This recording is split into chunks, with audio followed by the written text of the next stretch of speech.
ਜਸ TV ਦੇਖ ਰਹੇ ਤੁਸੀਂ। मैं KP Singh to the point ਵਿੱਚ ਤੁਹਾਡਾ ਸਭ ਦਾ ਸਵਾਗਤ ਕਰਦਾ। ਹੋਲਾ ਮਹੱਲਾ ਦੀਆਂ ਮੁਬਾਰਕਾਂ ਦੇਣੀਆਂ ਬਣਦੀਆਂ, ਉਸ ਦੇ ਵਿਚਾਲੇ ਇੱਕ ਦੁਖਦ ਖਬਰ ਵੀ ਸਾਡੇ ਕੋਲ ਆਈ ਹੈ। ਉਸ ਦਾ ਵੀ ਖੇਤ ਜਤਾਉਣਾ ਚਾਹੀਦਾ ਤੇ ਉਸ 'ਤੇ ਚਿੰਤਨ ਹੋਣਾ ਚਾਹੀਦਾ। ਪਰ ਇਹਨਾਂ ਸਾਰੀਆਂ ਘਟਨਾਵਾਂ ਦੇ ਵਿਚਾਲੇ ਤੇ ਇਸ ਹੋਲਾ ਮਹੱਲਾ ਦੀਆਂ ਮੁਬਾਰਕਾਂ ਦੇ ਵਿਚਾਲੇ, ਰੌਣਕਾਂ ਦੇ ਵਿਚਾਲੇ ਜਥੇਦਾਰ ਸਾਹਿਬ ਨੇ ਇੱਕ ਸੰਬੋਧਨ ਕੀਤਾ, ਕੌਮ ਦੇ ਨਾਂ ਸੰਦੇਸ਼ ਦਿੱਤਾ, ਸੁਨੇਹਾ ਦਿੱਤਾ ਗਿਆ ਤੇ ਉੱਥੇ ਸਿੱਧਾ ਸੁਪਰੀਮ ਕੋਰਟ ਤੇ ਵੀ ਸਵਾਲ ਚੁੱਕ ਦਿੱਤੇ ਗਿਆ। ਪਾਰਲੀਮੈਂਟ ਨੂੰ ਵੀ ਕਟਹਿਰੇ 'ਚ ਖੜਾ ਕਰ ਦਿੱਤਾ ਗਿਆ ਕਿ ਸਿੱਖਾਂ ਦੀ ਪਾਰਲੀਮੈਂਟ ਨੂੰ ਜੇ ਉਹਦੇ ਤੁਸੀਂ ਟੋਟੇ ਕਰੋਗੇ, ਟੁਕੜੇ ਕਰੋਗੇ ਤਾਂ ਫਿਰ ਪਾਰਲੀਮੈਂਟ ਤੇ ਵੀ ਟੁਕੜੇ ਹੋਣਗੇ, ਕਿਉਂਕਿ ਫੈਸਲਾ ਜਿਹੜਾ ਉਹ ਅਕਾਲ ਪੁਰਖ ਵੱਲੋਂ ਲਿਆ ਜਾਵੇਗਾ। ਜਦੋਂ ਇਹੋ ਜਿਹੇ ਸ਼ਬਦਾਂ ਦੀ ਵਰਤੋਂ ਕੀਤੀ ਜਾਂਦੀ ਤੇ ਨਾਲ ਹੀ ਖਾਲਸੇ ਦੀ ਬਦਦੁਆ ਵਾਲੀ ਚੇਤਾਵਨੀ ਵੀ ਦਿੱਤੀ ਗਈ ਹੈ। ਇਹਨਾਂ ਸਾਰੇ ਸੰਬੋਧਨ ਨੂੰ ਸਮਝਣ ਦੀ ਕੋਸ਼ਿਸ਼ ਕਰਾਂ ਕਿ क्यों जथेदार साहब ने यह सब कुछ किया तो सियासत क्यों भड़की हुई है, इसनों समझण की कोशिश अज असी इस डिबेट विच करनी है। असी यही पूछांगे जथेदार दा टुकड़ियां वाला टारगेट की।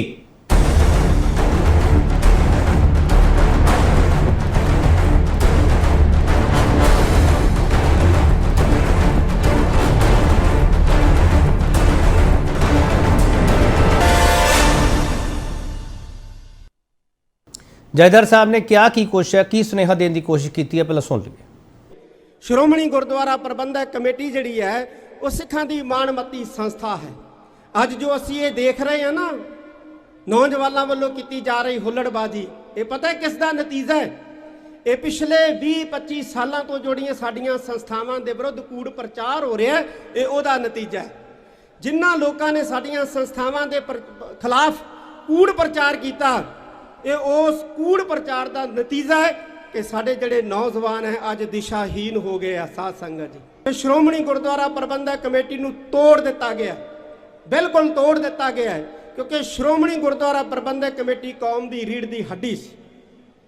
सिखां दी मंग नहीं सी श्रोमणी गुरुद्वारा प्रबंधक कमेटी, बल्कि सिखां दी मंग नूं आधार बना के एक वड्डी साजिश रची गई है श्रोमणी गुरुद्वारा प्रबंधक कमेटी के खिलाफ कि श्रोमणी गुरुद्वारा प्रबंधक कमेटी के 2 टुकड़े किए।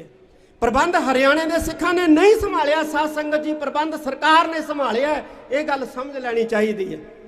तो संभालेगी वो श्रोमणी गुरुद्वारा प्रबंधक कमेटी का भी जे असी ना संभले, जे असी ना जिहड़े है वो जागे। अपनी पार्लीमेंट नूं अखंड रखण वास्ते वो लोगों की बली लैनी भी जानता, सिस्टम लोगों को मारना भी जानता है कि किसी कीमत के उत्ते असी भारतीय पार्लीमेंट नूं अखंड जिहड़ा है वो रखना ही रखना है। रखो अखंड, सानू कोई मतलब नहीं है, लेकिन साडी पार्लीमेंट नूं जिहड़ा है वो 2 टुकड़ियां दे विच कर दिता है। ते जे सिखां दी पार्लीमेंट नूं 2 टुकड़ियां दे विच कीता है ते अकाल पुरख उस पार्लीमेंट नूं भी कई टुकड़ियां च करूगा। ये खालसे दी बददुआ लगूगी। शक्ति दा स्रोत है सिख पार्लीमेंट श्रोमणी गुरुद्वारा प्रबंधक कमेटी, और सिख शक्ति के स्रोत नूं भन्नण दा जिहड़ा वो कारज कीता है सुप्रीम कोर्ट के राही। 1947 तो लैके अज तक कोई एक फैसला सुप्रीम कोर्ट का कोई दस देवे जिहड़ा सिखां दे हक च आया होवे। इन्हां इंस्टीट्यूशनां ने, जिन्ने भी सरकार के इंस्टीट्यूशन है, ये कदे भी सिखां दे हक च नहीं खड़े। साध संगत जी, ਵੱਡਾ ਸਵਾਲ ਜਿਹੜਾ ਅਸੀਂ ਇਸ ਡਿਬੇਟ ਦੇ ਵਿੱਚ ਪੁੱਛਣ ਜਾ ਰਹੇ ਹਾਂ ਉਹ ਸਵਾਲ ਇਹ ਹੈ ਕਿ ਖਾਲਸੇ ਧਰਤੀ ਤੋਂ ਖਾਲਸੇ ਦੀ ਬਦਦੁਆ ਵਾਲੀ ਚੇਤਾਵਨੀ ਦੇ ਕੇ ਜਥੇਦਾਰ ਨੇ ਕੌਮ ਨੂੰ ਕਿਹੜਾ ਸੁਨੇਹਾ ਦਿੱਤਾ। ਇਸੇ ਸਵਾਲ ਤੇ ਚਰਚਾ ਹੋਵੇਗੀ। ਜਿਹੜਾ ਪੈਨਲ ਸਾਡੇ ਨਾਲ ਹੈ ਉਹਨਾਂ ਬਾਰੇ ਤੁਹਾਨੂੰ ਜਾਣਕਾਰੀ ਦੇ ਦਈਏ ਤੇ ਉਸ ਤੋਂ ਬਾਅਦ डिबेट शुरू कराएंगे। गुरतेज सिंह IAS सिख बुद्धिजीवी ने, सिख स्कॉलर ने, इन्होंने बहुत सारिया किताबां जिहड़ियां वो कौम की झोली विच पाईयां, जिहदे विच उन्होंने सिख फलसफे नूं दस्सण दी कोशिश की है। तो गुरतेज सिंह समझण दी कोशिश करांगे कि जथेदार साहब दे संबोधन विच होना की चाहिए सी ते हो की किया। गुरतेज सिंह जी तुहाडा बहुत स्वागत है सर। करनैल सपीर मुहम्मद श्रोमणी अकाली दल के स्पोक्सपर्सन है, नाल ही जिहड़ी इन्हां दी पंथक कमेटी है उनके बहुत ही अहम मैंबर ने। तो करनैल सपीर मुहम्मद ये सिख सिद्धांतां नूं, सिख रवायतां नूं बहुत चंगी तरह समझते हैं, साबका फैडरेशन आगू भी ने। करनैल सपीर मुहम्मद श्रोमणी अकाली दल के स्पोक्सपर्सन है। पीर मुहम्मद साहब तुहाडा बहुत स्वागत है।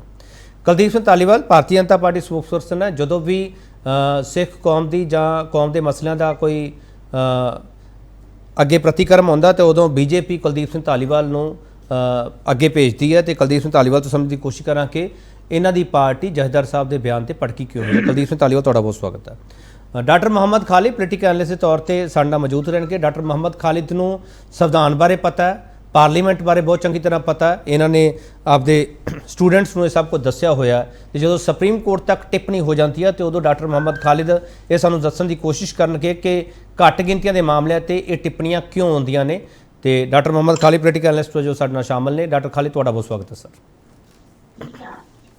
ਕਰਨਾਲ ਸੇ ਪੀਰ ਮੁਹੰਮਦ, मैं बहुत सीधे सवाल करूँगा, मैं उम्मीद करदा कि तुसीं जवाब भी मैनूं स्पष्ट दोगे। पीर मुहम्मद साहब, खालसे की बददुआ वाली चेतावनी जथेदार साहब नूं देनी चाहिए सी? पीर मुहम्मद साहब देखो, अज खालसा रहो रीतां दा प्रतीक जिहड़ा होला महल्ला नवेकला जिहड़ा साडे लई खालसाई परंपरा नूं उजागर करदा होया, एक अपना बहुबल दा प्रगटावा करदा होया, जिहड़ा खालसाई जिहड़ा जज्बा है उस नूं पूरी दुनिया दे विच होले महल्ले के रूप दे विच भी असीं मनाउने आ।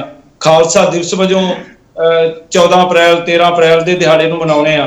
ते केसगढ़ साहब की पवित्र धरती के उत्ते जिस तरीके की हड़दुंगबाजी हुई है और जिस तरीके का जिवें श्री अकाल तख्त साहब जी के एक्टिंग जथेदार सिंह साहब ज्ञानी हरप्रीत सिंह जी ने दस्सिया कि साडी नौजवान पीढ़ी जिहड़ी है अज दिशाहीन हो रही है, ते दूसरे पासे सिख जिहड़े आ श्री गुरु ग्रंथ साहिब जी की हजूरी दे विच एक दूसरे दीयां दस्तारां ला रहे ने, एक दूसरे नूं गंदियां गालां कढ रहे ने ते अपने आप नूं कह रहे ने कि असीं पंथ दे हितैषी हां, असीं गुरु दे सिख हां।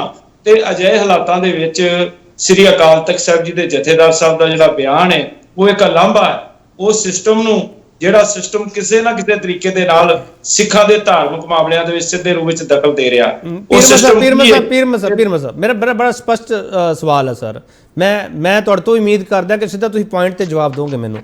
ਖਾਲਸੇ ਦੀ ਬਦਦੁਆ ਵਾਲਾ ਸ਼ਬਦ ਜਥੇਦਾਰ ਸਾਹਿਬ ਨੂੰ ਵਰਤਣਾ ਚਾਹੀਦਾ ਸੀਗਾ, ਕਿਉਂਕਿ ਜਦੋਂ ਸਿੱਖਾਂ ਦੇ ਵਿੱਚ ਸਿੱਖ ਕੌਮ ਦੇ ਵਿੱਚ ਸਰਬੱਤ ਦੇ ਫਲਸਫੇ ਦੀ ਗੱਲ ਕੀਤੀ ਜਾਂਦੀ ਹੈ ਉਦੋਂ ਬਦਦੁਆ ਵਾਲਾ ਸ਼ਬਦ ਵਰਤਣਾ ਚਾਹੀਦਾ ਸੀ, ਨਹੀਂ ਵਰਤਣਾ ਚਾਹੀਦਾ ਸੀ? ਪੀਰ ਮਸਾ ਮੈਨੂੰ ਤਾਂ ਇਹ ਸਵਾਲ ਗੱਲ ਇਹ ਆ ਕਿ ਅਸੀਂ ਆਪਣੇ ਗੁਰੂਆਂ ਦੇ ਸਿਧਾਂਤ ਨੂੰ ਮੰਨਨੇ ਆ।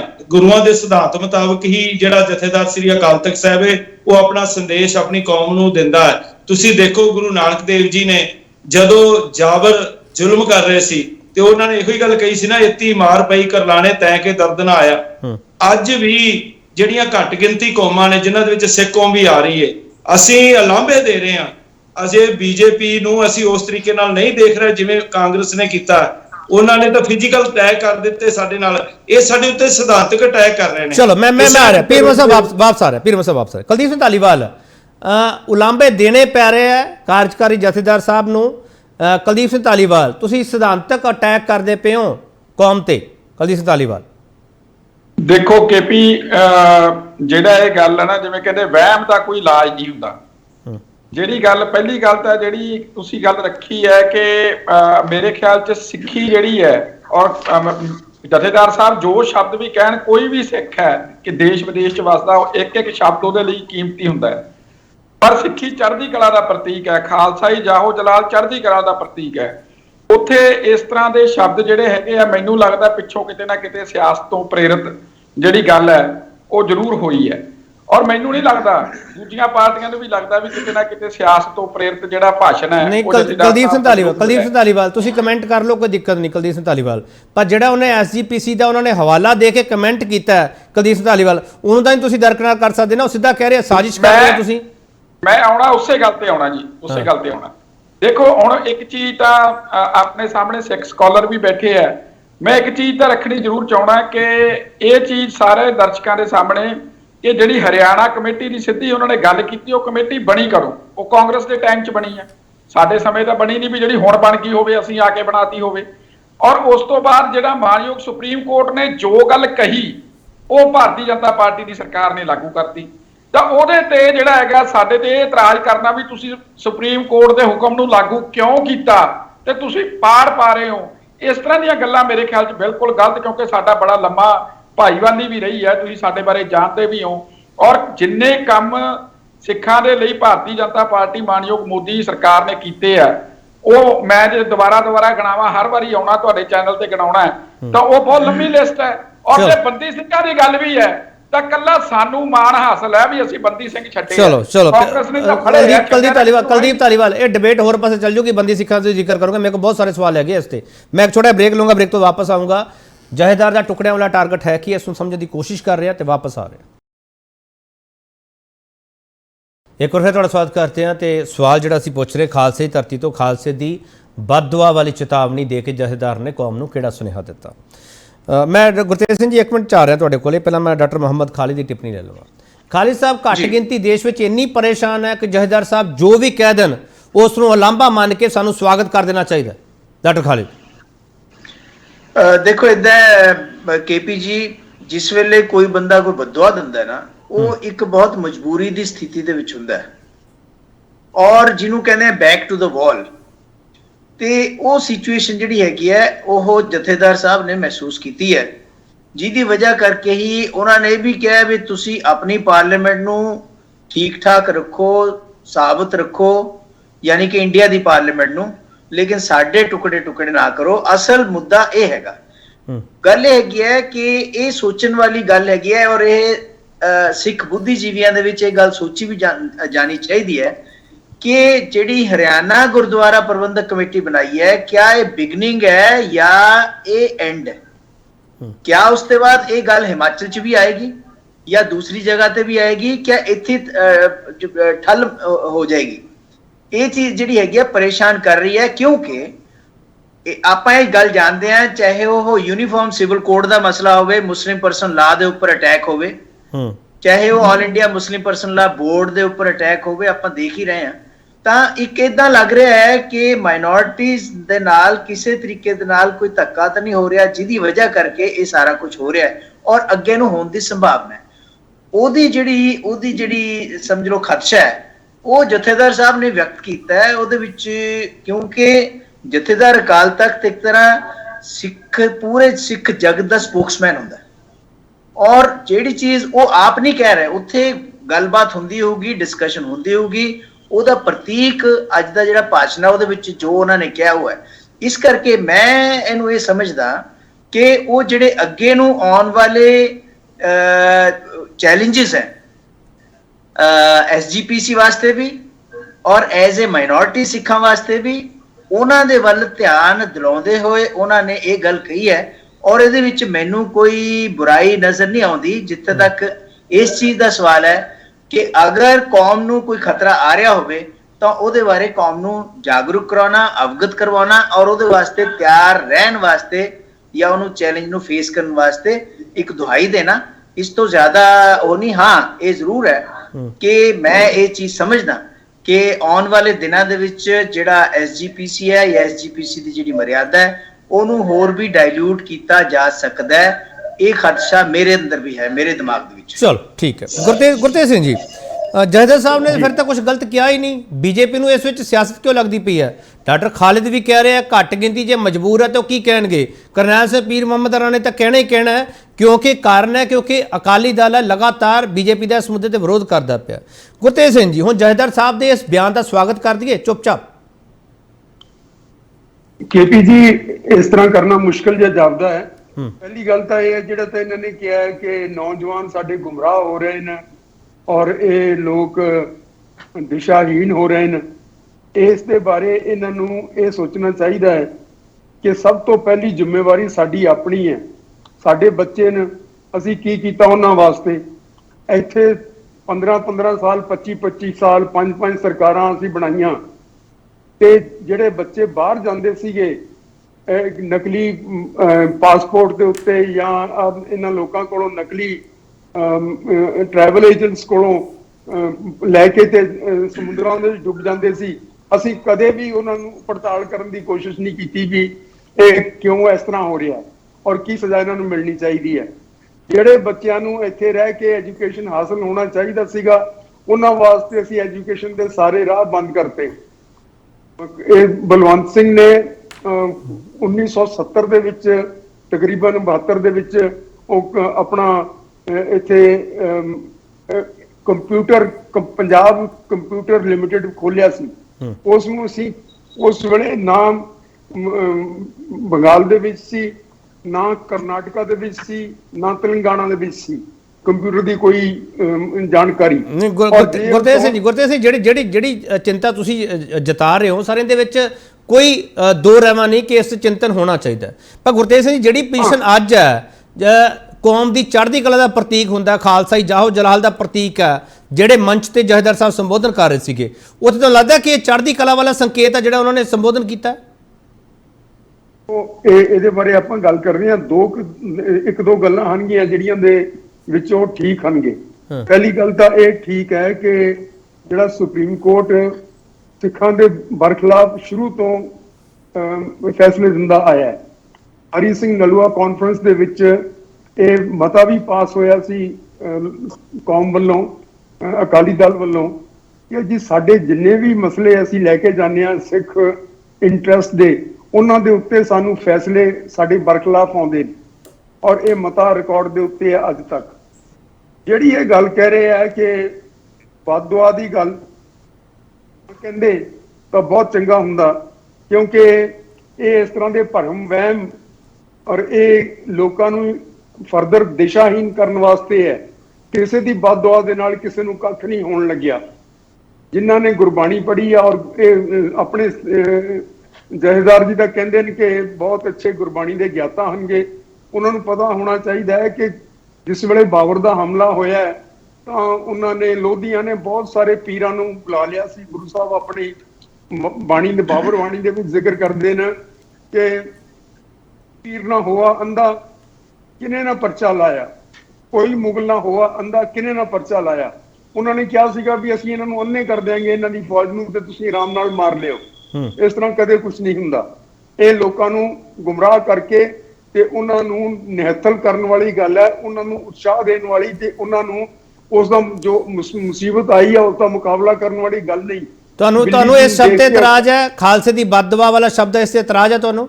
ਹਾਂ, ਇਹ ਬਿਲਕੁਲ ਇਤਰਾਜ਼ ਹੈ। ਔਰ ਖਾਲਸਾ ਕਿਸੇ ਨੂੰ ਬਦਦੁਆ ਨਹੀਂ ਦਿੰਦਾ। ਖਾਲਸਾ ਆਪਣੇ ਹੱਕ ਲੈਂਦਾ ਹੈ, ਔਰ ਖਾਲਸਾ ਲੋਕਾਂ ਨੂੰ ਹਰ ਇੱਕ ਆਦਮੀ ਦਾ ਭਲਾ ਚਾਹੁੰਦਾ। ਸਵੇਰੇ ਸ਼ਾਮ ਅਸੀਂ ਤਾਂ 2 ਵੇਲੇ ਅਰਦਾਸ ਕਰਦੇ ਆ ਕਿ ਸਰਬੱਤ ਦਾ ਭਲਾ ਹੋਵੇ। ਸੋ ਇਹ ਬਦਦੁਆ ਨਹੀਂ ਹੈ, ਬਦਦੁਆ ਦੀ ਕੋਈ ਗੱਲ ਨਹੀਂ। ਖਾਲਸੇ ਦੇ ਵਿੱਚ ਸੰਕਲਪ ਹੈ ਨਹੀਂ। ਠੀਕ ਤੇ ਜਿਹੜਾ ਇਹ ਫਰਦਰ ਚੀਰ ਫਾੜ ਕਰੀਏ ਤਾਂ ਮੈਨੂੰ ਲੱਗਦਾ ਹੈ ਕਿ ਇਹ ਬਿਆਨ ਜਥੇਦਾਰ ਤੋਂ ਦਵਾਇਆ ਗਿਆ ਹੈ, ਔਰ ਉਹਨਾਂ ਲੋਕਾਂ ਨੇ ਦਵਾਇਆ ਜਿਨ੍ਹਾਂ ਦੀ ਹੁਣ ਸਿਆਸਤ ਤੇ ਕੁਝ ਡਾਵਾਡੋਲ ਹੋ ਗਈ ਹੈ ਔਰ ਤਕਰੀਬਨ ਖਤਮ ਹੋਣ ਤੇ ਆ ਗਈ ਹੈ। ਚਲੋ ਮੈਂ ਵਾਪਸ ਆ ਜਾਣਾ, ਗੁਰਤੇਜ ਸਿੰਘ ਵਾਪਸ ਆ ਰਿਹਾ। ਡਾਕਟਰ ਖਾਲਿਦ, ਤੁਸੀਂ ਜਿਹੜੀ ਟਿੱਪਣੀ ਕਰ ਰਹੇ ਸੀਗੇ ਕਿ ਮਜਬੂਰੀ ਵਾਸਤੇ ਬਿਆਨ ਦਿੱਤਾ ਗਿਆ, ਜਦ ਕਿ ਗੁਰਤੇਜ ਸਿੰਘ ਹਰੀ ਕਹਿ ਰਿਹਾ ਕਿ ਸਿੱਖ ਫਲਸਫੇ ਵਿੱਚ ਇਦਾਂ ਦੀ ਗੱਲ ਨਹੀਂ ਕਰਨੀ ਚਾਹੀਦੀ ਜਥੇਦਾਰ ਸਾਹਿਬ ਨੂੰ। ਦੂਜੀ ਗੱਲ ਉਹ ਕਹਿ ਰਹੇ ਆ ਕਿ ਦਵਾਇਆ ਗਿਆ ਬਿਆਨ ਹੈ। ਡਾਕਟਰ ਖਾਲਿਦ, ਇਹ ਗੱਲ ਬੀਜੇਪੀ ਵੀ ਕਹਿੰਦੀ, ਬੀਜੇਪੀ ਤੇ ਸੂਟ ਕਰਦਾ ਇਹ? ਨਹੀਂ, ਮੈਂ ਦੱਸਦਾ ਤੁਹਾਨੂੰ। मैंने पहला ये गल कही है कि बयान जिहड़ा हैगा ये उस चीज का नतीजा है जो अंदर डिस्कशंस हो रही हैं। ਇਹਦਾ मतलब है ये बयान जिहड़ा हैगा इंस्टेंटली नहीं आया, बल्कि ਇਹਦੇ ਪਿੱਛੇ ਜਿਹੜਾ ਹੈਗਾ ਉਹ ਸਾਰੀਆਂ ਡਿਸਕਸ਼ਨਸ ਹੈ ਜਿਹੜੀਆਂ ਅਕਾਲ ਤਖਤ ਸਾਹਿਬ ਦੇ ਵਿੱਚ, ਐਸਜੀਪੀਸੀ ਦੇ ਵਿੱਚ ਜਾਂ ਉੱਥੇ ਹੋ ਰਹੀਆਂ ਹੋਣਗੀਆਂ। ਦੂਸਰੀ ਚੀਜ਼ ਜਿਹੜੀ ਮੈਂ ਇਹਦੇ ਵਿੱਚ ਕਹਾਂਗਾ ਕਿ ਇਹਨਾਂ ਨੇ ਗੁਰਤੇਜ ਸਿੰਘ ਨੇ ਗੱਲ ਕੀਤੀ ਹੈ ਬਾਬਰ ਦੀ, ਔਰ ਉਹ ਜ਼ਮਾਨੇ ਹੋਰ ਸੀਗੇ। ਮੈਂ ਤੁਹਾਨੂੰ ਦੱਸਦਾ ਵੀ ਉਹ ਜ਼ਮਾਨੇ ਫੇਰ ਵੀ ਕਿਤੇ ਨਾ ਕਿਤੇ ਭਲੇ ਹੋਣਗੇ। ਅੱਜ ਦਾ ਜਿਹੜਾ ਦੌਰ ਹੈ ਇਹਦੇ ਵਿੱਚ ਜਿਸ ਤਰੀਕੇ ਦੇ ਨਾਲ ਕਨਸਟੀਟਿਊਸ਼ਨਲ ਢੰਗ ਦੇ ਨਾਲ ਲੋਕਾਂ ਦੀ ਐਸੀ ਤੈਸੀ ਫੇਰੀ ਜਾਂਦੀ ਹੈ, ਔਰ ਇਹ ਕਿਹਾ ਜਾਂਦਾ ਹੈ ਕਿ ਅਗਰ ਤੁਸੀਂ ਇਹਦੇ ਅਗੇਂਸਟ ਬੋਲੋਗੇ ਤਾਂ ਤੁਸੀਂ ਐਂਟੀ ਨੈਸ਼ਨਲ ਹੋ। ਉਹ ਚੀਜ਼ ਜਿਹੜੀ ਹੈਗੀ ਆ ਉਹ ਤੁਹਾਨੂੰ ਕਿਸੇ ਜੋਗਾ ਤੁਹਾਨੂੰ ਬੋਲਣ ਵੀ ਨਹੀਂ ਦਿੰਦੀ। ਯਾਨੀ ਸਾਈਕੋਲੋਜੀਕਲੀ ਵੀ ਪੜਤਾੜਨਾ ਹੈਗੀ ਹੈ, ਔਰ ਤੁਹਾਨੂੰ ਵੈਸੇ ਵੀ ਨਿਹੱਤੇ ਕਰਨ ਦਾ ਇਸ ਵੇਲੇ ਪੂਰਾ ਸੰਵਿਧਾਨ ਨੂੰ ਜਿਸ ਤਰੀਕੇ ਦੇ ਨਾਲ ਇਸਤੇਮਾਲ ਕੀਤਾ ਜਾਂਦਾ ਹੈ ਉਹਦਾ ਸੰਕੇਤ ਤੁਸੀਂ ਵੀ ਸੁਪਰੀਮ ਕੋਰਟ ਦੀ ਜਜਮੈਂਟਸ ਦੇ ਬਾਰੇ ਦਿੱਤਾ ਹੈ। ਮੈਂ ਇਹਦੇ ਵਿੱਚ ਮੈਂ ਇੱਕ ਮਿੰਟ ਕੇਪੀ ਸਿੰਘ ਜੀ, ਇਹਦੇ ਵਿੱਚ ਇੱਕ ਚੀਜ਼ ਜਿਹੜੀ ਬੜੀ ਇੰਪੋਰਟੈਂਟ ਹੈ ਜਿਹੜੀ ਕਿ ਆਪਾਂ ਨੂੰ ਇੱਥੇ ਡਿਸਕਸ਼ਨ ਕਰਨੀ ਚਾਹੀਦੀ ਹੈ ਕਿ ਇਹ ਚਾਹੇ ਉਹ ਹਰਿਆਣਾ ਸਿੱਖ ਗੁਰਦੁਆਰਾ ਪ੍ਰਬੰਧ ਮੈਨੇਜਮੈਂਟ ਕਮੇਟੀ ਬਣੀ ਹੈ, ਚਾਹੇ ਉਹ ਦੂਸਰੀਆਂ ਕਮੇਟੀਆਂ ਬਣ ਰਹੀਆਂ ਪੰਜਾਬ ਤੋਂ ਬਾਹਰ, ਐਸਜੀਪੀਸੀ ਦੇ ਉਹ ਤੋਂ ਬਾਹਰ, ਉਹਦੀ ਨੌਬਤ ਕਿਉਂ ਆਈ ਹੈ ਇਸ ਚੀਜ਼ ਦੇ ਬਾਰੇ ਵੀ ਡਿਸਕਸ਼ਨ ਹੋਣੀ ਚਾਹੀਦੀ ਹੈ ਕਿ ਕਿਉਂ ਇਹ ਹੋਇਆ, ਕਿਉਂ ਇੱਥੇ ਤੱਕ ਪਹੁੰਚੀ ਗੱਲ। ਕਿਆ ਇੰਨੀ ਜ਼ਿਆਦਾ ਸੈਂਟਰਲਾਈਜ਼ था ਸਾਰਾ ਐਸਜੀਪੀਸੀ ਦਾ ਨਿਜ਼ਾਮ, ਜਾਂ ਲੋਕਲ ਜਿਹੜੀਆਂ ਕਮੇਟੀਆਂ ਸੀਗੀਆਂ ਉਹਨਾਂ ਨੂੰ ਕੋਈ ਆਟੋਨੋਮੀ ਥੀ? ਇਹ ਤੁਸੀਂ ਦੇਖੋ ਨਾ, ਮੰਡੀ ਗੁਰਦੁਆਰੇ ਬਾਰੇ ਜਿਹੜੀ ਹੈਗੀ ਆ ਕੋਰਟ ਦੇ ਵਿੱਚ ਕੇਸ ਗਿਆ। ਇਸੇ ਤਰੀਕੇ ਦੇ ਨਾਲ ਜਿਹੜੀਆਂ ਦੂਸਰੀਆਂ ਲੋਕਲ ਮੈਨੇਜਮੈਂਟਸ ਹੈ, ਚਾਹੇ ਪੌਂਟਾ ਸਾਹਿਬ ਹੋਵੇ, ਚਾਹੇ ਹਮੀਰ ਸਾਹਿਬ ਹੋਵੇ, ਚਾਹੇ ਊਨਾ ਹੋਵੇ, ਲੋਕਲ ਮੈਨੇਜਮੈਂਟਾਂ ਅਸਰਟ ਕਰਦੀਆਂ। ਐਸਜੀਪੀਸੀ ਨੂੰ ਇਸ ਚੀਜ਼ ਦੇ ਬਾਰੇ ਸੋਚਣਾ ਚਾਹੀਦਾ ਹੈ ਕਿ ਐਸਜੀਪੀਸੀ ਇੱਕ ਕੈਨੋਪੀ ਦੇ ਰੂਪ ਦੇ ਵਿੱਚ ਹੋਵੇ ਤੇ ਲੋਕਲ ਮੈਨੇਜਮੈਂਟਸ ਨੂੰ ਵੀ ਉਹਦੇ ਵਿੱਚ ਜਗ੍ਹਾ ਮਿਲਣੀ ਚਾਹੀਦੀ ਹੈ, ਉਹਨਾਂ ਦੀ ਸੇ ਹੋਣੀ ਚਾਹੀਦੀ ਹੈ। ਇਹ ਇੰਪੋਰਟੈਂਟ ਵਿਸ਼ੇ ਹਨ ਜਿਹਦੇ ਬਾਰੇ ਡਿਸਕਸ਼ਨ ਹੋਣੀ ਚਾਹੀਦੀ ਹੈ। ਚਲੋ ਮੈਂ ਇੱਕ ਛੋਟਾ ਜਿਹਾ ਵਕਫਾ ਲੈਣਾ, ਵਕਫੇ ਤੋਂ ਵਾਪਸ ਆਵਾਂਗੇ। ਇਹ ਡਿਬੇਟ ਬਹੁਤ ਸੰਜੀਦਗੀ ਨਾਲ ਹੋਣੀ ਚਾਹੀਦੀ ਹੈ ਤੇ ਬਹੁਤ ਵੱਡੇ ਪੱਧਰ ਤੇ ਹੋਣੀ ਚਾਹੀਦੀ ਹੈ। ਜਿੰਨਾ ਵਕਤ ਸਾਡੇ ਕੋਲ ਹੈਗਾ ਅਸੀਂ ਕੋਸ਼ਿਸ਼ ਕਰਾਂਗੇ ਉਹ ਸਾਰੇ ਪੁਆਇੰਟਸ ਤੇ ਅਸੀਂ ਗੱਲਬਾਤ ਕਰਾਂਗੇ। ਵਾਪਸ ਆ ਰਹੇ ਇੱਕ ਵਾਰ ਤੁਹਾਡਾ ਸਵਾਗਤ ਕਰਦੇ ਹਾਂ ਤੇ ਵੱਡਾ ਸਵਾਲ ਅਸੀਂ ਇਹ ਪੁੱਛ ਰਹੇ ਹਾਂ ਕਿ ਖਾਲਸੇ ਧਰਤੀ ਤੋਂ ਖਾਲਸੇ ਦੀ ਬਦਦੁਆ ਵਾਲੀ ਚੇਤਾਵਨੀ ਦੇ ਕੇ ਜਥੇਦਾਰ ਨੇ ਕੌਮ ਨੂੰ ਕਿਹੜਾ ਸੁਨੇਹਾ ਦਿੱਤਾ। ਕੁਲਦੀਪ ਸਿੰਘ ਧਾਲੀਵਾਲ ਜਥੇਦਾਰ ਸਾਹਿਬ ਨੇ ਵੀ ਇਹ ਗੱਲ ਕਹੀ ਹੈ, ਅਕਾਲੀ ਦਲ ਵੀ ਸਿੱਧੇ ਤੌਰ ਤੇ ਗੱਲ ਕਹਿ ਰਿਹਾ ਕਿ ਤੁਸੀਂ ਜਿਹੜੀਆਂ ਸਿੱਖ ਸੰਸਥਾਵਾਂ ਉਹਦੇ ਵਿੱਚ ਸਿੱਧੀ ਦਖਲਅੰਦਾਜ਼ੀ ਕਰਦੇ ਪਏ ਹੋ। ਦਿੱਲੀ ਕਮੇਟੀ ਦੀ ਐਗਜ਼ਾਮਪਲ ਵੀ ਸਾਡੇ ਸਾਹਮਣੇ ਆ ਤੇ ਹਰਿਆਣਾ ਕਮੇਟੀ ਬਾਰੇ ਤੁਸੀਂ ਕਹਿੰਦੇ ਹੋ ਕਿ ਕਾਂਗਰਸ ਨੇ ਸ਼ੁਰੂਆਤ ਕੀਤੀ ਸੀਗੀ, ਅਸੀਂ ਉੱਥੇ ਕੀ ਕਰ ਸਕਦੇ ਸੀ, ਕੋਰਟ ਵਿੱਚ ਮਸਲਾ ਚਲਾ ਗਿਆ ਸੀਗਾ। ਕੁਲਦੀਪ ਧਾਲੀਵਾਲ ਮੈਨੂੰ ਇੱਕ ਚੀਜ਼ ਤੁਸੀਂ ਦੱਸ ਦਿਓ, ਦਿੱਲੀ ਕਮੇਟੀ ਤੁਸੀਂ ਖੋਈ ਸੀ ਅਕਾਲੀ ਦਲ ਤੋਂ ਜਾਂ ਨਹੀਂ ਖੋਈ? ਧਾਲੀਵਾਲ ਸਾਹਿਬ ਦੇਖੋ, ਪਹਿਲੀ ਚੀਜ਼ ਤਾਂ ਕਿ ਵੀ ਇਹ ਦੱਸੋ, ਇਹ ਜ਼ਰੂਰ ਤੁਹਾਡੇ ਦਰਸ਼ਕਾਂ ਨੂੰ ਸਮਝਣ ਦੀ ਲੋੜ ਆ, ਤੁਹਾਨੂੰ ਵੀ ਭਾਵੇਂ ਹਰਿਆਣਾ ਗੁਰਦੁਆਰਾ ਪ੍ਰਬੰਧਕ ਕਮੇਟੀ ਆ, ਭਾਵੇਂ ਹੁਣ ਤੁਸੀਂ ਦਿੱਲੀ ਦਾ ਸਵਾਲ ਚੱਕਿਆ, ਕੀ ਉਹਦੇ 'ਚ ਕੋਈ ਬੀਜੇਪੀ ਦਾ ਬੰਦਾ ਬੈਠਾ ਜਾ ਕੇ?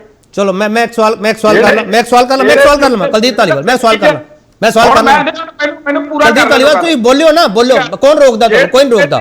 ਹਾਲਤ ਕੀਤੀ ਹੈ ਜਥੇਦਾਰ ਸਾਹਿਬ ਨੇ, ਮੈਂ ਸਿੱਧਾ ਬਾਦਲ ਦਲ ਦੀ ਕਮੇਟੀ ਆ, ਉਹਨੇ ਕੀ ਕੀਤਾ, ਸਾਰਾ ਪੰਜਾਬ ਦਾ ਜਿਹੜਾ ਉਹਨਾਂ ਨੇ ਕ੍ਰਿਸਚਨ ਕਰਤਾ ਤੇ ਆਪਾਂ ਹੱਥਾਂ ਤੇ ਹੱਥ ਧਰ ਕੇ ਜਿਹੜੀ ਕੁਲਦੀਪ ਧਾਲੀਵਾਲ ਉਹ ਡਿਬੇਟ ਵੱਖਰੀ ਹੈ, ਮੈਂ ਕਰ ਲੂੰਗਾ ਨਾ, ਕ੍ਰਿਸਚਨ ਕਰਤਾ ਪੰਜਾਬ ਜਾਂ ਨਹੀਂ ਕਰਤਾ। ਸਾਰਾ ਪੰਜਾਬ ਦਾ ਈਸਾਈ ਕਰਨ ਬਹਿ ਕੇ ਵੇਖਿਆ ਇਹਨਾਂ ਨੇ 10 ਸਾਲ। ਨਹੀਂ ਤੁਸੀਂ ਐਸਜੀਪੀਸੀ ਤੋੜ ਕੇ ਪੰਜਾਬ ਦਾ ਈਸਾਈਕਰਨ ਬੰਦ ਕਰ ਦੋਗੇ ਧਾਲੀਵਾਲ ਸਾਹਿਬ?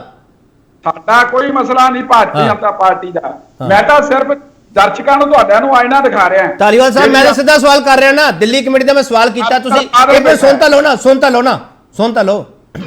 ਕੀ ਦਿੱਲੀ ਕਮੇਟੀ ਨੇ ਐਮਸੀਡੀ ਵਿੱਚ ਤੁਹਾਡੇ ਲਈ ਪ੍ਰਚਾਰ ਨਹੀਂ ਕੀਤਾ ਉੱਥੇ?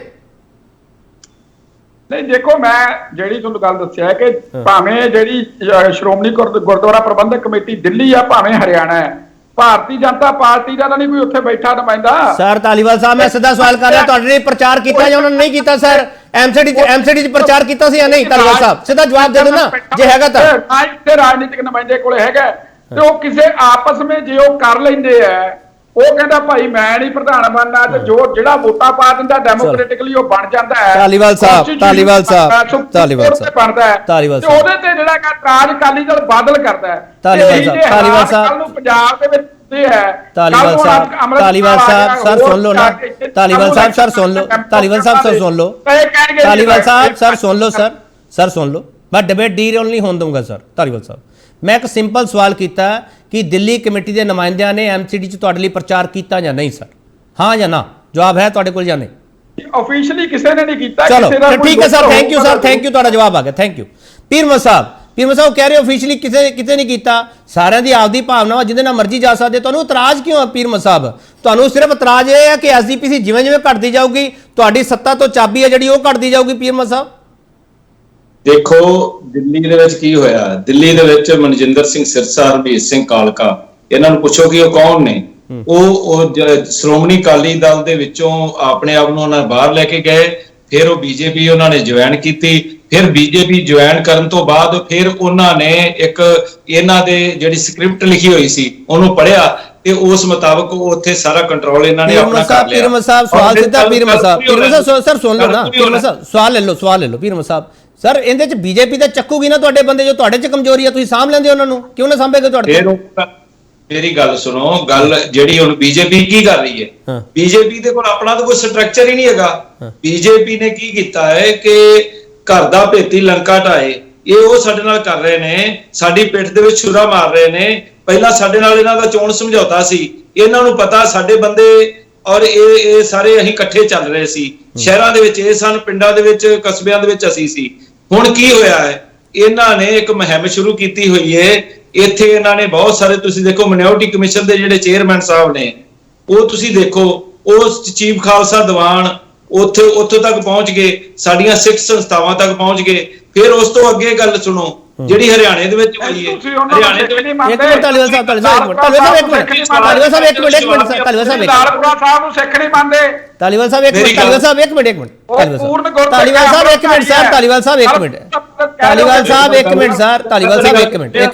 ਪਲੀਜ਼। ਮੈਂ ਤੁਹਾਡੀ ਗੱਲ 'ਚ ਬੋਲਿਆ ਧਾਲੀਵਾਲ ਸਾਹਿਬ। ਨਹੀਂ ਪੀਰ ਮਹਿਮਦ ਸਾਹਿਬ ਇੱਕ ਮਿੰਟ। ਧਾਲੀਵਾਲ ਸਾਹਿਬ ਪੀਰ ਮਹਿਮਦ ਸਾਹਿਬ ਸਵਾਲ ਇਹ ਹੈ, ਪੀਰ ਮਹਿਮਦ ਸਾਹਿਬ ਉਹ ਸਵਾਲ ਮੈਂ ਲੈਣਾ ਵੀ ਸੀਗਾ, ਧਾਲੀਵਾਲ ਸਾਹਿਬ ਨਾ ਵੀ ਸਵਾਲ ਕਰਦੇ ਤਾਂ ਮੈਂ ਲੈਣਾ ਸੀ। ਜਦੋਂ ਸਿੱਖ ਕਿਸੇ ਹੋਰ ਧਿਰ ਵਿੱਚ ਜਾਂਦਾ ਤੁਹਾਨੂੰ ਇਤਰਾਜ਼ ਕਿਉਂ ਹੋ ਜਾਂਦਾ? ਫਿਰ ਉਹ ਗੱਲ ਇਤਰਾਜ਼ ਇਸ ਗੱਲ ਦੇ ਉੱਤੇ ਹੋ ਰਿਹਾ ਹੈ ਕਿ ਉਹਨਾਂ ਦੇ ਥਰੂ ਸਿੱਖ ਸੰਸਥਾਵਾਂ ਨੂੰ ਤੋੜਿਆ ਜਾ ਰਿਹਾ ਹੈ। ਹੁਣ ਦਿੱਲੀ ਤੋਂ ਬਾਅਦ ਹਰਿਆਣੇ 'ਚ ਕੀ ਹੋਇਆ? ਹਰਿਆਣੇ ਦੇ ਵਿੱਚ ਜਿਹੜਾ ਮਹੰਤ ਕਰਮਜੀਤ ਸਿੰਘ ਹੈ, ਤੁਸੀਂ ਦੇਖੋ, ਸਾਰਿਆਂ ਨੂੰ ਪਤਾ ਹੈ ਕਿ ਉਸ ਨੇ ਕਿਸ ਤਰੀਕੇ ਦੇ ਨਾਲ ਸਾਂਠ-ਗਾਂਠ ਕਰਕੇ ਮਨੋਹਰ ਲਾਲ ਖੱਟੜ ਹੋਰਾਂ ਦੇ ਨਾਲ, ਤੇ ਇਹਨਾਂ ਨੇ ਵੇਖੋ ਕੀਤਾ ਕੀ ਉੱਥੇ। ਸਾਰੀ ਜਿਹੜੀ ਕਮੇਟੀ ਇਹਨਾਂ ਨੇ ਗਠਿਤ ਕੀਤੀ ਹੈ, ਉਹਨੂੰ ਡੀਸੀ ਦਫ਼ਤਰ ਦੇ ਵਿੱਚ ਬੁਲਾਇਆ, ਫੋਲਨ ਕੀਤਾ, ਉਹਨੂੰ ਸੰਮਣ ਜਿਵੇਂ ਕਰੀਦਾ ਕਿਸੇ ਨੂੰ, ਉੱਥੇ ਬੁਲਾ ਕੇ ਫਿਰ ਉਸ ਤੋਂ ਬਾਅਦ ਉੱਥੇ ਵੀ ਨਹੀਂ ਤਸੱਲੀ ਹੋਈ। ਫਿਰ ਮੁੱਖ ਮੰਤਰੀ ਹਰਿਆਣਾ ਨੇ ਕਿਹਾ ਕਿ ਮੇਰੇ ਘਰ ਆਓ, ਫਿਰ ਉਹਦੀ ਕੋਠੀ ਗਏ। ਉੱਥੇ ਕੋਠੀ ਜਾ ਕੇ ਉਹਨਾਂ ਨੇ ਆਪਣੇ ਉਹ ਸਾਰੇ ਮੈਂਬਰ ਜਿਹੜੇ ਸਿਲੈਕਟ ਕੀਤੇ ਆ, ਜਿਨ੍ਹਾਂ ਦੇ ਮਾੜਾ ਮੋਟਾ ਲੱਗਦਾ ਸੀ, ਉਹਨਾਂ ਨੂੰ ਉਹਦੇ ਚੋਂ ਬਾਹਰ ਕਰ ਦਿੱਤਾ। ਹੁਣ ਤੁਸੀਂ ਦੇਖੋ ਕੀ ਹੋਇਆ। ਪਹਿਲਾਂ ਝਿੰਡਾ ਤੇ ਉਹ ਨਲਵੀ, ਜਿਹੜੇ ਦੋ ਸਨ, ਝਿੰਡਾ ਤੇ ਨਲਵੀ ਸਾਹਿਬ, ਉਹ ਦੋ ਜਿਹੜੇ ਸੀ ਉਹ ਹੈਗੇ ਸੀ ਭੁਪਿੰਦਰ ਸਿੰਘ ਹੁੱਡੇ ਦੇ ਨਾਲ, ਉਹ ਲੜਦੇ ਰਹੇ। ਉਹਨਾਂ ਦੇ ਕੋਲ ਖੋ ਕੇ ਦੇ ਦਿੱਤੀ ਦਾਦੂਵਾਲ ਸਾਹਿਬ ਨੂੰ, ਸਰਦਾਰ ਬਲਜੀਤ ਸਿੰਘ ਦਾਦੂਵਾਲ ਹੋਰਾਂ ਨੂੰ, ਉਹਨਾਂ ਕੋਲ ਖੋ ਕੇ ਤੇ ਹੁਣ ਇਹਨਾਂ ਨੂੰ ਫੜਾ ਦਿੱਤੀ ਆ, ਜਿਹੜੇ ਨਵਾਂ ਗਰੁੱਪ ਜਿਹੜਾ ਮਹੰਤ ਕਰਮਜੀਤ ਸਿੰਘ ਹੈ। ਤੁਸੀਂ ਦੇਖੋ, ਮਹੰਤਾਂ ਦੇ ਵਿਰੁੱਧ ਹੀ ਲੜ ਕੇ, ਚਲੋ ਠੀਕ ਹੈ ਵੀਰ ਸਾਹਿਬ, ਠੀਕ ਹੈ। ਨਨਕਾਣਾ ਸਾਹਿਬ ਦਾ ਵੇਖੋ, ਗੱਲ ਸੁਣੋ, ਨਨਕਾਣਾ ਸਾਹਿਬ ਦੀ ਸਾਕੇ ਦੀ ਜਦੋਂ ਸ਼ਤਾਬਦੀ ਮਨਾ ਰਹੇ ਸਾਂ, ਤੇ ਇਹਨਾਂ ਨੇ ਹਰਿਆਣੇ ਦੇ ਵਿੱਚ ਜੋ ਕੁਝ ਕੀਤਾ ਉੱਥੇ ਗੁਰਧਾਮ ਦੇ ਅੰਦਰ, 6ਵੀਂ ਪਾਤਸ਼ਾਹੀ ਦੇ ਪਵਿੱਤਰ ਸਥਾਨ ਦੇ ਉੱਤੇ, ਜਿਸ ਤਰੀਕੇ ਨਾਲ ਇਹਨਾਂ ਨੇ ਰੁਕ ਜਾਓ ਪੀਰਮਾ ਸਾਹਿਬ, ਹੁਣ ਰੁਕ ਜਾਓ ਪੀਰਮਾ ਸਾਹਿਬ, ਰੁਕ ਜਾਓ ਸਰ, ਪੀਰਮਾ ਸਾਹਿਬ ਰੁਕ ਜਾਓ ਪਲੀਜ਼, ਪੀਰਮਾ ਸਾਹਿਬ ਹੁਣ ਰੁਕ ਜਾਓ ਪਲੀਜ਼, ਹੁਣ ਰੁਕ ਜਾਓ। ਗੁਰਤੇਜ ਸਿੰਘ ਜੀ ਸਰ, ਮੁੱਦਾ ਇਹ ਹੈ ਕਿ ਬੀਜੇਪੀ ਇਹਨਾਂ ਦੇ ਬੰਦੇ ਆਪਦੀ ਪਾਰਟੀ ਸ਼ਾਮਲ ਕਰਕੇ ਸਿੱਖ ਸੰਸਥਾਵਾਂ ਨੂੰ ਢਾਹ ਲਾ ਰਹੀ ਹੈ। ਇਹ ਅਕਾਲੀ ਦਲ ਦਾ ਇਲਜ਼ਾਮ ਹੈ ਗੁਰਤੇਜ ਸਿੰਘ ਜੀ, ਵੀ ਸਿੱਖ ਅਕਾਲੀ ਦਲ ਦੀ ਸਿਆਸਤ ਵਿੱਚ ਰਵੇ, ਉਦੋਂ ਬਾਹਰ ਨਾ ਜਾਵੇ। ਕਹਾਣੀ ਮੋਟੀ ਜੀ ਇਹ ਹੈ ਗੁਰਤੇਜ ਸਿੰਘ ਜੀ, ਮੈਨੂੰ ਤਾਂ ਇਹ ਸਮਝ ਆਇਆ, ਜੇ ਤੁਹਾਨੂੰ ਕੁਝ ਹੋਰ ਸਮਝ ਆਇਆ ਮੈਨੂੰ ਸਮਝਾ ਦਿਓ ਸਰ। ਇਹ ਗੱਲ ਇਹਨਾਂ ਦੀ ਬਿਲਕੁਲ ਠੀਕ ਹੈ ਕਿ ਬੀਜੇਪੀ ਔਰ ਬਾਕੀ ਦੇ ਸਾਰੇ ਜਿੰਨੇ ਵੀ ਪਹਿਲਾਂ ਵੀ ਰਹੇ ਨੇ, ਇਹਨਾਂ ਨੇ ਇੱਕ ਜਿੰਨੇ ਗੁਰਦੁਆਰੇ ਪੰਜਾਬ ਤੋਂ ਬਾਹਰ ਆਣਗੇ ਉਹਨਾਂ ਦੇ ਉੱਤੇ ਕਬਜ਼ਾ ਕਰਨ ਦੀ ਕੋਸ਼ਿਸ਼ ਕੀਤੀ ਹੈ। ਕਲਕੱਤੇ ਦੇ ਵਿੱਚ, ਇੱਥੇ ਪਟਨਾ ਸਾਹਿਬ, ਹਜੂਰ ਸਾਹਿਬ, ਜੋ ਵੀ ਕੋਈ ਹਾਕਮ ਆਇਆ ਉਸਨੇ ਕਬਜ਼ਾ ਕਰਨ ਦੀ ਕੋਸ਼ਿਸ਼ ਕੀਤੀ ਹੈ। ਇਸ ਤੋਂ ਪਹਿਲਾਂ ਅੰਗਰੇਜ਼ ਸਨ ਤਾਂ ਉਹਨਾਂ ਨੇ ਵੀ ਕੋਸ਼ਿਸ਼ ਕੀਤੀ ਸੀ ਕਿ ਉਹਨਾਂ ਦੇ ਬੰਦੇ ਹਰ ਜਗ੍ਹਾ ਦੇ ਉੱਤੇ ਹੋਣ, ਔਰ ਜਿਹੜੇ ਇੱਥੇ ਸਾਡੇ ਸਰਬਰਾਹ ਵਗੈਰਾ ਅਪਾਇੰਟ ਕਰਦੇ ਸਨ ਦਰਬਾਰ ਸਾਹਿਬ ਦੇ ਵਿੱਚ, ਉਹ ਉਹਨਾਂ ਦੇ ਬੰਦੇ ਹੁੰਦੇ ਸਨ।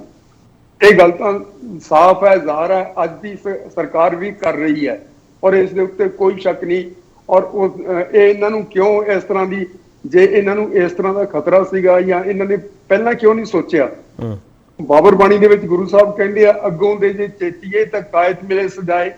ਜੇ ਤੁਸੀਂ ਪਹਿਲਾਂ ਇਹ ਸੂਝ-ਬੂਝ ਦਾ ਫਾਇਦਾ ਉਠਾਉਂਦੇ ਤਾਂ ਤੁਹਾਨੂੰ ਕਿਉਂ ਸਜ਼ਾ ਮਿਲਦੀ? ਤੁਸੀਂ ਮੈਨੂੰ ਦੱਸੋ ਵੀ ਤੁਸੀਂ ਲੋਕਾਂ ਨੂੰ ਕਿਉਂ ਨਹੀਂ ਨਾਲ ਰੱਖਿਆ? ਜਦੋਂ ਹਰਿਆਣੇ ਦੇ ਲੋਕ ਤੁਹਾਡੇ ਕੋਲੇ ਆਉਂਦੇ ਸੀਗੇ, ਤੁਸੀਂ ਉਹਨਾਂ ਨੂੰ ਕਦੇ ਬੋਲਣ ਦਾ ਮੌਕਾ ਨਹੀਂ ਦਿੱਤਾ। ਤੁਸੀਂ ਉੱਥੇ ਇੱਕ ਆਦਮੀ ਚੁਣ ਲਿਆ, ਉਸੇ ਦੀ ਝੋਲੀ ਸਾਰਾ ਕੁਝ ਪਾਈ ਗਏ, ਤੁਸੀਂ ਉਸੇ ਨਾਲ ਹੀ ਆਪਣਾ ਗੁਰਤੇਜ ਸਿੰਘ ਜੀ ਜਥੇਦਾਰ ਸਾਹਿਬ ਕਹਿੰਦੇ ਆ, ਸਿੱਖਾਂ ਨੇ ਨਹੀਂ ਮੰਗੀ ਸੀ ਕਮੇਟੀ, ਸਰਕਾਰ ਨੇ ਮੰਗੀ ਸੀ, ਸਰਕਾਰ ਚਲਾ ਰਹੀ ਹੈ। ਜਥੇਦਾਰ ਸਾਹਿਬ ਤਾਂ ਇਹ ਕਹਿ ਰਹੇ ਆ। ਦੇਖੋ, ਇਹ ਹੁਣ ਕੁਝ ਕਹੀ ਜਾਣ, ਗੱਲ ਤਾਂ ਇਹ ਹੈਗੀ ਕਿ ਜਿਸ ਵੇਲੇ ਉਹ ਕਮੇਟੀ ਇਕੱਠੀ ਸੀ, ਇੰਨੇ ਸਾਲ, ਅੱਜ 70 ਸਾਲ ਹੋ ਗਏ, 75 ਸਾਲ ਹੋ ਗਏ, 1947 ਤੋਂ ਬਾਅਦ ਇਹ ਇਕੱਠੀ ਸੀ, ਇਹ ਉਹਨੂੰ ਕਿਉਂ ਨਹੀਂ ਨਾਲ ਰੱਖ ਸਕੇ? ਪਹਿਲਾਂ ਤਾਂ ਇਸ ਗੱਲ ਦਾ ਸਾਨੂੰ ਦੱਸਣ ਵੀ ਕੀ ਨੁਕਸ ਸੀਗਾ ਉਹਨਾਂ ਲੋਕਾਂ ਦੇ ਵਿੱਚ। ਹੁਣ ਅੱਜ ਮਣੀਕਰਨ ਦੇ ਵਿੱਚ ਕੁਝ ਝਗੜਾ ਹੋਇਆ ਹੈ, ਔਰ ਉੱਥੇ ਕਿਸੇ ਨੇ ਕੋਈ ਬਿਆਨ ਦੇ ਰਿਹਾ ਸੀਗਾ, ਔਰ ਉਸਨੇ ਕਿਹਾ ਜੀ ਇਸ ਤੋਂ ਪਹਿਲਾਂ ਸ਼੍ਰੋਮਣੀ ਕਮੇਟੀ ਦਾ ਇੱਥੇ ਕਬਜ਼ਾ ਹੁੰਦਾ ਸੀਗਾ, ਸ਼੍ਰੋਮਣੀ ਕਮੇਟੀ ਵਾਲੇ ਆਉਂਦੇ ਸੀਗੇ, ਟਰੱਕ ਦੇ ਵਿੱਚ ਪੁਰਾਣੀ ਜਿਹੜੀ ਗੋਲਕ ਹੁੰਦੀ ਸੀ ਤੇ ਭਰੀ ਪਈ ਉਹ ਚੁੱਕ ਕੇ ਰੱਖ ਲੈਂਦੇ ਸੀ, ਖਾਲੀ ਰੱਖ ਕੇ ਚਲੇ ਜਾਂਦੇ ਸੀ। ਸਿਰਫ ਇੰਨਾ ਸੰਪਰਕ ਸੀ ਸਾਡੇ ਨਾਲ। ਚਲੋ ਗੁਰਤੇਜ ਸਿੰਘ ਜੀ, ਮੈਂ ਇਸੇ ਤੁਹਾਡੀ ਟਿੱਪਣੀ ਨੂੰ ਅੱਗੇ ਵਧਾ ਰਿਹਾ। ਤੁਹਾਡੀ ਟਿੱਪਣੀ ਮੁਹੰਮਦ ਖਾਲਿਦ ਸਾਹਿਬ, ਇਹ ਮੈਨੂੰ ਬੜੇ ਅਫਸੋਸ ਨਾਲ ਇਹ ਸਵਾਲ ਕਰਨਾ ਪੈ ਰਿਹਾ ਹੈ। ਇਹ ਗੋਲਕਾਂ ਦੀ ਲੜਾਈ ਹੈ, ਕਬਜ਼ੇ ਦੀ ਲੜਾਈ ਹੈ, ਸਿਆਸਤ ਦੀ ਲੜਾਈ ਹੈ, ਸਰ ਹੈ ਕੀ ਹੈ ਡਾਕਟਰ ਖਾਲਿਦ? ਦੇਖੋ, ਇਹ ਲੜਾਈ ਕਈ ਤਰ੍ਹਾਂ ਦੀ ਹੈਗੀ ਹੈ। ਇੱਕ ਤਾਂ ਇਹ ਲੜਾਈ ਹੈਗੀ ਹੈ ਵਰਚਸਵ ਦੀ ਲੜਾਈ। SGPC ਦੀ ਰਿਟ ਪੂਰੇ ਇਲਾਕੇ ਦੇ ਵਿੱਚ, ਪੰਜਾਬ, ਹਰਿਆਣਾ, ਹਿਮਾਚਲ ਜਾਂ ਜਿੱਥੇ ਵੀ ਗੁਰਦੁਆਰੇ ਸਾਹਿਬ ਹੈਗੇ ਆ, ਉਹਨਾਂ ਪਰ ਸਾਡਾ ਕਬਜ਼ਾ, ਸਾਡਾ ਰੋਬ, ਸਾਡੇ EMPLOYEE, ਸਾਡਾ ਸਾਰਾ ਕੁਝ। ਪੈਸਿਆਂ ਦੀ ਲੜਾਈ ਹੈ, ਪੈਸਿਆਂ ਦੀ ਲੜਾਈ, ਗੋਲਕ ਦੀ ਲੜਾਈ ਤਾਂ ਹੈ ਹੀ। ਹੁਣ ਦੇਖੋ ਨਾ, ਜਿਸ ਵੇਲੇ ਆਪਾਂ ਰੀਸੈਂਟ ਕੰਟਰੋਵਰਸੀ ਦੀ ਗੱਲ ਕਰਦੇ ਹਾਂ, ਉਹਦੇ ਵਿੱਚ ਤਿੰਨ ਚੀਜ਼ਾਂ। ਪਹਿਲੀ ਚੀਜ਼ ਤਾਂ ਹੈਗੀ ਹੈ, ਜਿਹੜੀ ਪੀਰ ਮੁਹੰਮਦ ਸਾਹਿਬ ਨੇ ਵੀ ਕਿਹਾ ਕਿ ਅਸੀਂ ਮਹੰਤਾਂ ਦੇ ਖਿਲਾਫ ਲੜ ਕੇ SGPC ਬਣੀ ਸੀਗੀ, ਔਰ ਜਿਹੜਾ ਸਿੱਖ ਗੁਰਦੁਆਰਾ ਐਕਟ 1925 ਸੀਗਾ ਉਹ ਲੈਤਾ, ਔਰ ਸਾਡੀ ਲੜਾਈ ਹਮੇਸ਼ਾ ਤੋਂ ਸੀਗੀ। ਹੁਣ ਮਹੰਤ ਹੀ ਇੱਕ ਜਿਹੜਾ ਹੈਗਾ ਉਹ ਹਰਿਆਣਾ ਗੁਰਦੁਆਰਾ ਪ੍ਰਬੰਧਕ ਕਮੇਟੀ ਦਾ ਹੈਡ ਬਣਾਤਾ ਹੈ। ਦੂਸਰੀ ਇਹ ਸੀਗੀ ਕਿ ਪੁਲਿਸ ਦਾ ਐਂਟਰੀ ਜਿਹੜੀ ਹੈਗੀ ਹੈ ਗੁਰਦੁਆਰਾ ਸਾਹਿਬ ਦੇ ਵਿੱਚ। ਤੀਸਰੀ ਗੋਲਕ ਦੀ ਲੜਾਈ ਕਿ ਗੋਲਕ ਜਿਹੜੀ ਹੈਗੀ ਹੈ ਉਹਦੇ ਉੱਪਰ ਨਜਾਇਜ਼ ਕਬਜ਼ਾ ਜਾਂ ਖੋਹ ਲਿਆ ਗਿਆ ਜਾਂ ਜੋ ਕੁਝ ਵੀ ਹੈ, ਤਾਂ ਜਿਹੜੀ SGPC ਨੂੰ ਜਿਹੜੀ ਆਮਦਨੀ ਹੈ ਉਹ ਤਾਂ ਨੈਚੁਰਲੀ ਬਹੁਤ ਘਟ ਗਈ ਹੈ। ਦੇਖੋ ਨਾ 40 ਗੁਰਦੁਆਰੇ ਸਾਹਿਬ ਜਿਹੜੇ ਹੈਗੇ ਆ ਹਰਿਆਣੇ ਦੇ ਉਹ SGPC ਤੋਂ ਬਾਹਰ ਚਲੇ ਗਏ। ਉਹਨਾਂ ਦੀ ਆਮਦਨੀ ਵੀ ਬਾਹਰ ਚਲੀ ਗਈ ਨੈਚੁਰਲੀ, ਔਰ ਉਹਨਾਂ ਦੀ ਕੋਈ ਰਿਪਰੈਜ਼ੈਂਟੇਸ਼ਨ ਵੀ ਹੁਣ ਇੱਥੇ ਨਹੀਂ ਹੈ। ਇੱਕ ਸਿਰਫ ਰਹਿ ਗਿਆ ਕਿ ਅਕਾਲ ਤਖਤ ਸਾਹਿਬ ਦਾ ਜੋ ਵੀ ਹੁਕਮ ਹੋਗਾ ਉਹ ਜਿਵੇਂ ਸਾਰੇ ਸਿੱਖਾਂ ਤੇ ਲਾਗੂ ਹੁੰਦਾ ਹੈ ਤੇ ਹਰਿਆਣੇ ਦੇ ਸਿੱਖਾਂ ਤੇ ਵੀ ਲਾਗੂ ਹੋਏਗਾ। ਲੇਕਿਨ SGPC ਦੇ ਨਾਲ ਇੱਕ ਜਿਹੜੀ ਜਿਹਨੂੰ ਆਪਾਂ ਕਹਿੰਦੇ ਆ ਇੱਕ ਧਾਗਾ ਸੀਗਾ, ਇੱਕ ਉਹਨਾਂ ਦੇ ਨਾਲ ਬੰਨਿਆ ਸੀਗਾ, ਉਹ ਖਤਮ ਹੋ ਗਿਆ। ਇਸੇ ਤਰੀਕੇ ਦੇ ਨਾਲ ਕੱਲ ਨੂੰ ਹਿਮਾਚਲ 'ਚ ਵੀ ਹੋ ਸਕਦਾ ਹੈ।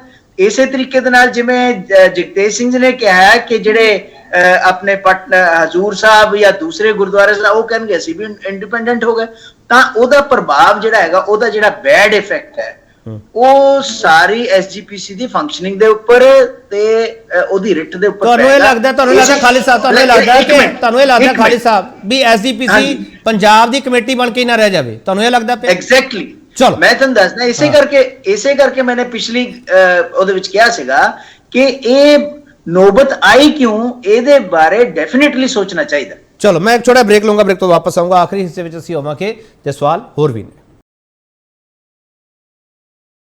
ਇੱਕ ਵਾਰ ਫਿਰ ਤੁਹਾਡਾ ਸਵਾਗਤ ਕਰਦੇ ਹਾਂ ਤੇ ਵੱਡਾ ਸਵਾਲ ਅਸੀਂ ਇਹ ਪੁੱਛ ਰਹੇ ਹਾਂ, ਖਾਲਸੇ ਦੀ ਧਰਤੀ ਤੋਂ ਖਾਲਸੇ ਦੀ ਬਦਦੁਆ ਵਾਲੀ ਚੇਤਾਵਨੀ ਦੇ ਕੇ ਜਥੇਦਾਰ ਨੇ ਕੌਮ ਨੂੰ ਕਿਹੜਾ ਸੁਨੇਹਾ ਦਿੱਤਾ? ਖਾਲਿਦ ਸਾਹਿਬ ਇੱਕ ਆਖਰੀ ਕਮੈਂਟ ਤੁਹਾਡਾ ਮੈਂ ਲੈਣਾ ਚਾਹੁੰਦਾ 1 ਮਿੰਟ ਦੇ ਵਿੱਚ। ਖਾਲਿਦ ਸਾਹਿਬ ਤੁਸੀਂ ਵਾਰ-ਵਾਰ ਪੁੱਛ ਰਹੇ ਹੋ ਕਿ ਇਹ ਮੰਥਨ ਹੋਣਾ ਚਾਹੀਦਾ ਹੈ ਕਿ ਇਹ ਨੌਬਤ ਆਈ ਕਿਉਂ?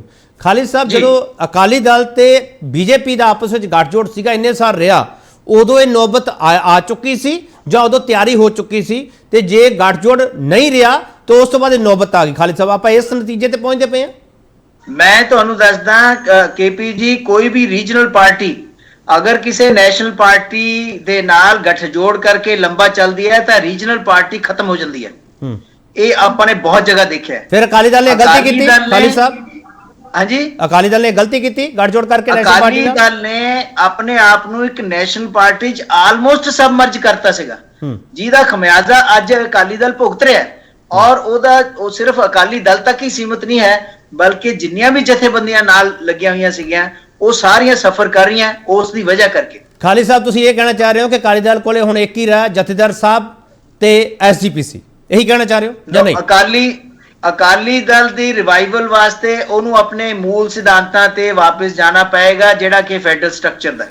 ਚਲੋ ਕੁਲਦੀਪ ਸਿੰਘ ਧਾਲੀਵਾਲ, ਤੁਸੀਂ ਉਸੇ ਪਾਰਟੀ ਨੂੰ ਖਾ ਜਾਂਦੇ ਹੋ ਜਿਹੜੀ ਪਾਰਟੀ ਦੇ ਨਾਲ ਤੁਰਦੇ ਹੋ? ਧਾਲੀਵਾਲ ਸਾਹਿਬ ਦੇਖੋ KP ਜੀ, ਜਿਹੜੇ ਰਾਜਨੀਤੀ ਦੇ ਵਿੱਚ ਬਹੁਤ ਉਤਰਾਅ ਚੜਾਅ ਆਉਂਦੇ ਆ, ਭਾਵੇਂ ਉਹ ਕਾਂਗਰਸ ਹੈ, ਭਾਰਤੀ ਜਨਤਾ ਪਾਰਟੀ ਹੈ, ਭਾਵੇਂ ਅਕਾਲੀ ਦਲ ਹੈ। ਅਕਾਲੀ ਦਲ ਨੇ BSP ਨਾਲ ਸਮਝੌਤੇ ਕੀਤੇ ਸੀ ਪਹਿਲਾਂ, ਉਦੋਂ ਪਹਿਲਾਂ ਇੱਕ ਬਹੁਜਨ ਸਮਾਜ ਮੋਰਚਾ ਵੀ ਬਣਾਇਆ ਸੀ, ਉਹਨਾਂ ਦਾ ਕੀ ਹੋਇਆ?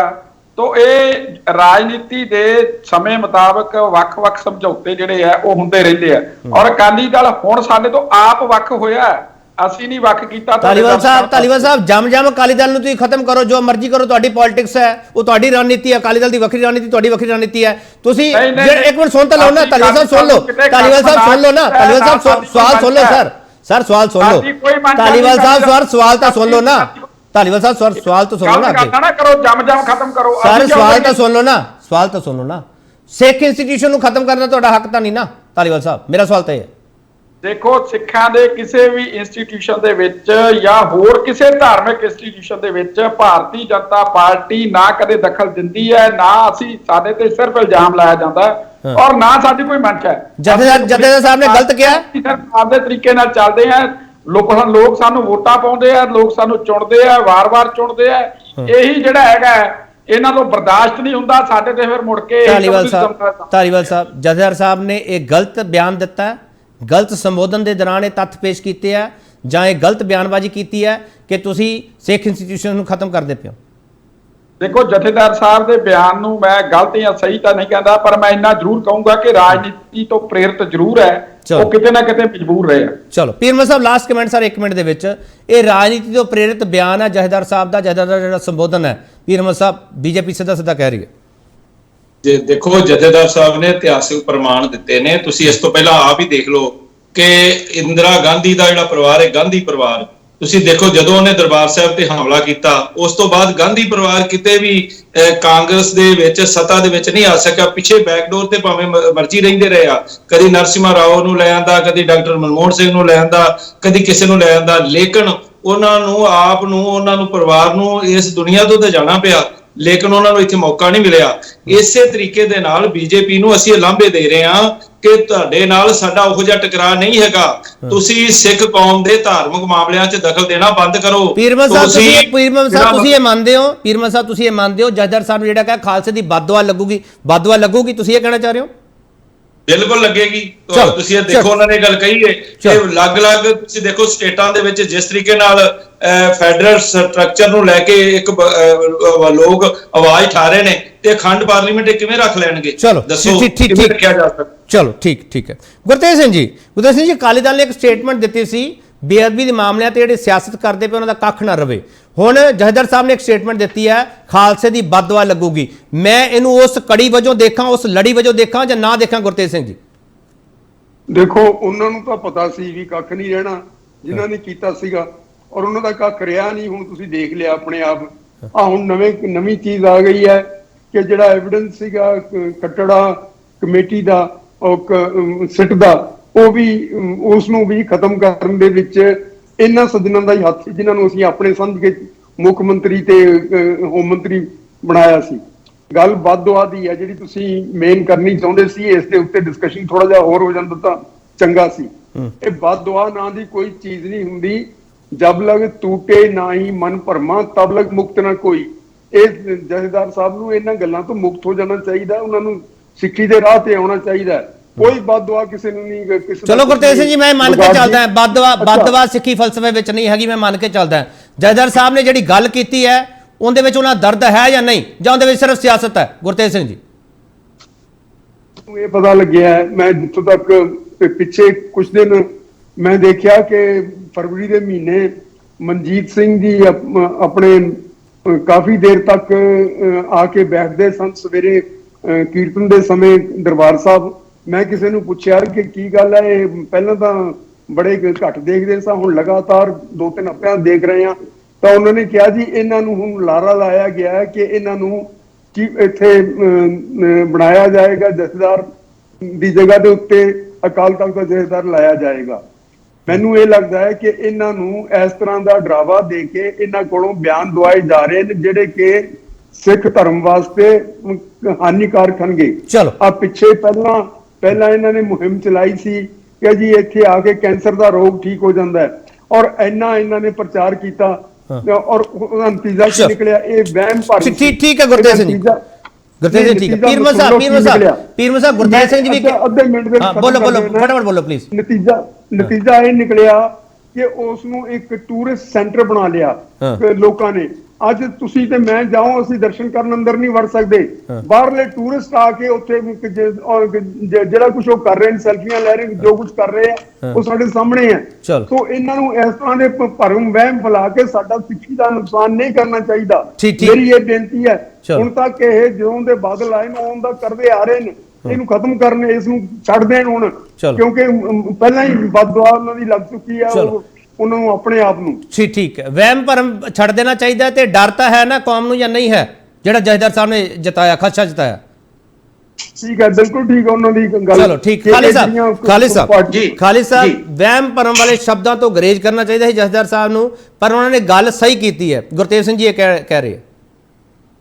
ਦੇਖੋ, ਗੱਲ ਇਹ ਹੈ ਕਿ ਇਸ ਸਟੇਟਮੈਂਟ ਦੇ ਵਿੱਚੋਂ ਉਹ ਖਦਸ਼ਾ ਜ਼ਰੂਰ ਜ਼ਾਹਿਰ ਹੋ ਰਿਹਾ ਹੈ ਜਿਹੜਾ ਕਿ ਆਉਣ ਵਾਲੇ ਦਿਨਾਂ ਦੇ ਵਿੱਚ ਇੱਕ ਬਹੁਤ ਵੱਡਾ ਚੈਲੰਜ ਹੋਏਗਾ SGPC ਵਾਸਤੇ, ਸਿੱਖ ਕਮਿਊਨਿਟੀ ਵਾਸਤੇ ਐਜ਼ ਏ ਮਾਈਨੋਰਿਟੀ, SGPC ਵਾਸਤੇ ਐਜ਼ ਐਨ ਇੰਸਟੀਟਿਊਸ਼ਨ। ਡੈਫੀਨੇਟਲੀ ਇਹ ਖਤਰੇ ਦੀ ਘੰਟੀ ਹੈ ਜਿਹਦਾ ਸੰਕੇਤ ਉਹਨਾਂ ਨੇ ਦਿੱਤਾ ਆਪਣੇ ਉਹਦੇ ਵਿੱਚ, ਸ਼ਬਦ ਕੁਝ ਵੀ ਹੋਣ। ਚਲੋ ਬਹੁਤ ਬਹੁਤ ਧੰਨਵਾਦ ਡਾਕਟਰ ਖਾਲਿਦ ਤੁਹਾਡਾ। ਗੁਰਤੇਜ ਸਿੰਘ ਤੁਹਾਡਾ ਬਹੁਤ ਧੰਨਵਾਦ। ਕਰਨੈਲ ਸਿੰਘ ਪੀਰਮਲ ਤੁਹਾਡਾ ਬਹੁਤ ਧੰਨਵਾਦ। ਕੁਲਦੀਪ ਸਿੰਘ ਧਾਲੀਵਾਲ ਤੁਹਾਡਾ ਬਹੁਤ ਧੰਨਵਾਦ। ਮੈਂ ਇਸ ਡਿਬੇਟ ਨੂੰ ਹੋਰ ਵੀ ਅੱਗੇ ਵਧਾਉਣਾ ਚਾਹੁੰਦਾ ਸੀਗਾ, ਹੋਰ ਵੀ ਇਸ ਤੇ ਚਰਚਾ ਚਾਹੁੰਦਾ ਸੀਗਾ, ਪਰ ਵਕਤ ਦੀ ਕਮੀ ਹੈ।